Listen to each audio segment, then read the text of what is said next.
برئیس پروفسور حسن اوکتای بسپور پیوندی نافدولتی ش انقره پایتخت ترکیه دیگلمه برئیس حسن ایوار باش تو بخیراتی جبو کردستان 24 تفی باندوریا امریکا و ولاتین روش آوال لسر روسیای لی پیوندین ترکیه و روسیای روش بروش خورتر دبه هین چاره نویسا پیوندین امریکا و ترکیه چاوا دبینن دنابره دا کو پشتوان روسیای. Evet, son zamanlarda demin Davide rojnameyn Amerika dijî Türkiye gelek nûçe derdikevin. Li ser van nivîsan meriv dikare bêje pêwendiyan da alozî heye. Lê dema meriv dîroka pêwendiyan binêre de beriya hin bûyeran ev nûçe derdikevin. Ji ber vê desthilata Amerîkayê kesên ku Amerîka birêve bin destpêkê li ser rojnamevaniyê fişaran li ser Tirkiye datînin û piştre jî bi hevdîtinan de hin mijaran da dixwazin tiştan li ser Tirkiye ferz bikin. Dozdeyê tîrmehê li Vilniusê lûtkeya NATO heye. Li divê lûtkeya dijî Rûsyayê de biryarên dîrokî bên girtin û kesên ku bi Rûsyayê re pêwendiyê wanê bazirganî hene dêbên sizadan û niha Tirkiye bazirganiya xwe li gel Rûsyayê baş e. Ji ber taybet rojnameyên Amerîka, medya Amerîka li ser vê hinek nûçeyan derdixin. Ev çi qas ciddî ne, çi qas rast in, çavkaniyên wan çi ne, evê dê dem nîşan bide. Lê Tirkiye de pêwendiyên di şerê navbera Ukrayna û Rûsyayê de vê krîzê de alîgir nebû û her du welat jî sînorê xwe bi derya reş re hebû û ew anîn ji bo aştiya her du welatan gelek kar kir. Lê ev karên wan taybet pêwendiyên Erdoğan û Putin û vekirina korîdora dexlûdanê her wiha ji bo avedankirina proseya aştiyê civînên li Stenbolê ev meriv tenê dikare bêje du mînakên berbiçavin. Tirkiye endamekî NATO'ye û li gel NATO'yê tev digere. Ev karên ku dijî Rûsya tên kirin yek bi yek bi cih kirine. Lê li aliyê din ev Tirkiye ku endamekî NATO'yê dixwaze pêwendiyên xwe bi Rûsyayê re jî baş bigire û dikare navbênkariyê di nav her du aliyan de bike. Ji ber باشه برئیس حسن کواتا Türkiye dikare li ser vê curê siyasetê berdewam be siyaseta dualî ya dulayane di demekê de endame di NATOyê de lê hemaheng û hevkare digel Rûsyayê û peywendiyên wê digel Amerîka di astekî baş danîne. Kewata Türkiye bi vê curê siyasetê wê bikar be Türkiye ka bihêztir dirûst bike di demekê de ku Recep Tayyip Erdogan dibêje di sed saleya komariya Türkiye'ye de em Türkiye ka bihêztir li ser astê navxwe û derve dirûst bikin. Evet, Türkiye'nin Amerika'ya pêwendiyên Tirkiye û Amerîkayê çi qas pêş ve biçin çi qas paş ve biçin meriv nehan nikare tiştek bêje. Ji ber ku ev pêwendî dîroka xwe 100 salan zêdetir heye û heftê sala ji endamên NATO'ye.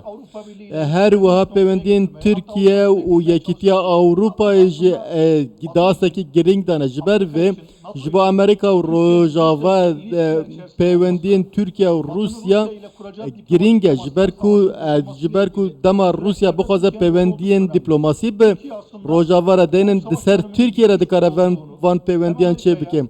û ev bi vê siyaseta Tirkiye eşkere ku li gel ku endamekî NATO'ye diwarê endambûna Finlanda û Swêdê de jî dîsa hinek merc danîn. Lê li gel ku bi Rûsyayê re pêwendiyên xwe nedixwaze ji Amerîkayê re dibêje şaşiyên ku tên kirin divê li ber çaran bên derbas kirin. وول ستريت جورنال و رويترز ديجي تركيا نوچه بلاف دكن ل عالیه دن ام دبینن لسوی دیجی قرآن کریم ته شوتاندن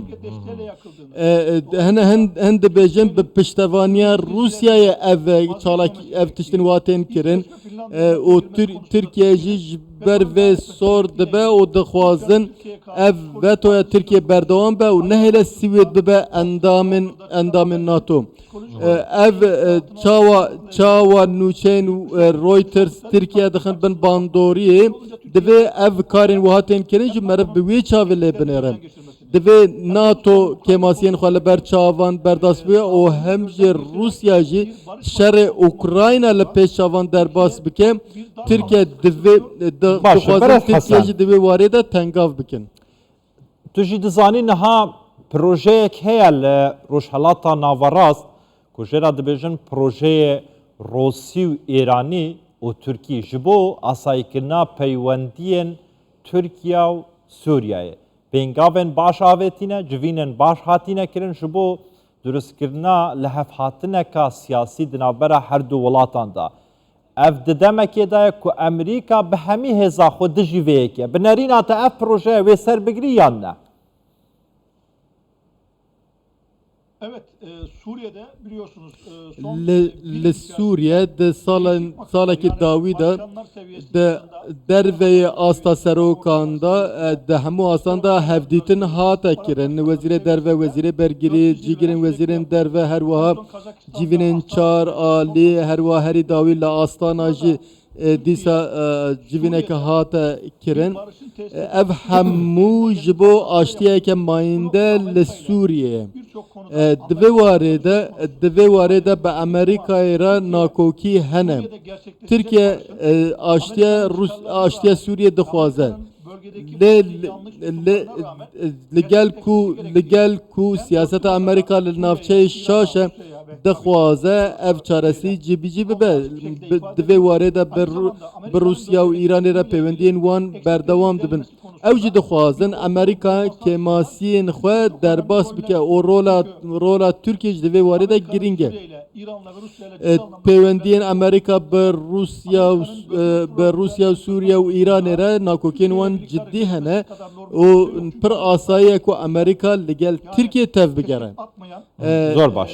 Peywendiyên xwe qut nake bi awayekê reş û spî lê nanêre wekê gewr jî wekê rengên cuda jî dikare lê binêre. Lê mijarên ku nakokin birên danûsandinê dixwaze çareserî bikin. Her li aliyê di krîza Sûriyê de her wiha li NATOyê de dîsa mijara Ukraynayê de jî ji bo çareseriya van hemû pirsgirêkan danûsandinên Tirkiye û Amerîka pir giringin û danûsandin hene. Evê di navbera xwe de çareser bikin. Her wiha nûçeyên Reuters û Wall Street Journal eva hemû fişarin li ser Tirkiye ne û dixwazin hin mercên xwe li ser Tirkiye ferz bikin ji ber vê dixwaze siyaseta xwe li ser Tirkiye zal bike. Di heman demê de Tirkiye jî li ser daxwazên Rusyayê her wiha endamtiya Swêd bo NATOyê divê her wiha di mijarên şewtandina Qur'anê de jî wan tiştan Tirkiye kabul nake. Türkiye dibêje na siyaseta şaş ya Amerîkayê re dibêje na sala 2003 jî ne hiç ku hêzên Amerîkayê li ser Tirkiye re derbasî Iraqê bin divê warê da Tamam dest hoş.